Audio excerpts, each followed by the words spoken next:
Bonjour amis, je veux vous parler de la voiture Kia Sportage. La voiture est appréciée des utilisateurs. Elle s'est avérée peu coûteuse à utiliser, très fiable, mais elle ne parvient toujours pas à percer les Honda et Toyota plus populaires et plus de marques. Découvrez pourquoi il vaut la peine de choisir le coréen. Si vous optez pour le diesel, le moteur de 112 chevaux présente une conception plus simple, incluant un turbocompresseur à géométrie fixe. En fait, il s'use et tombe en panne moins souvent. Le volant bimasse est sensible, qui s'avère plus durable dans la version plus puissante de 140 chevaux. 150 chevaux après le lifting, grâce au couple développé plus en douceur. Ici, on utilise un turbo à géométrie variable, une pression d'injection plus élevée et parfois un filtre DPF. Après l'achat, il vaut la peine de remplacer la courroie de distribution tous les 120 km et de vérifier le dispositif de réglage de la longueur du collecteur d'admission. Sa panne n'a pas de conséquences graves, mais provoque une perte de puissance importante.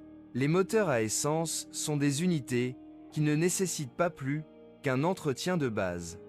La version V6 n'était proposée qu'avec une boîte de vitesses automatique à 4 vitesses, alors ne vous attendez pas à un grand saut de performance par rapport aux deux avec une boîte manuelle ou automatique à 5 vitesses.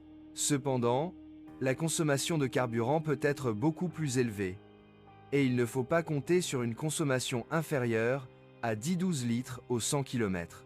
La voiture a été bien développée, donc hormis l'usure ou les dommages normaux, aucun défaut majeur n'est à prévoir. La suspension est durable et facile à réparer. Généralement, les bagues en métal et caoutchouc sont remplacées. L'électricité joue rarement des tours. Le système de transmission ne subit des coups que lorsqu'il est utilisé hors route. Et voici un petit avertissement. Si vous prévoyez de le charger plus lourdement, achetez une voiture après 2006 avec un arbre de transmission en 2 parties. Il est possible de remplacer le support, ce qui est impossible dans les précédents. Défaut courant du Kia Sportage 2. Premier signe de corrosion, principalement châssis, défaillance de la vanne EGR et des volets du collecteur d'admission des moteurs diesel, usure rapide du volant bimasse dans la version 112 CV, jeu dans le support de l'arbre de transmission. Que rechercher? Modèle après 2006 et son jumeau Hyundai Tucson. Ce qu'il faut éviter, copie d'avant 2006. Merci de m'écouter, n'oubliez pas de vous abonner à la chaîne et de noter ma vidéo. Si vous connaissez des problèmes avec cette voiture que je n'ai pas mentionné, assurez-vous de les publier dans les commentaires.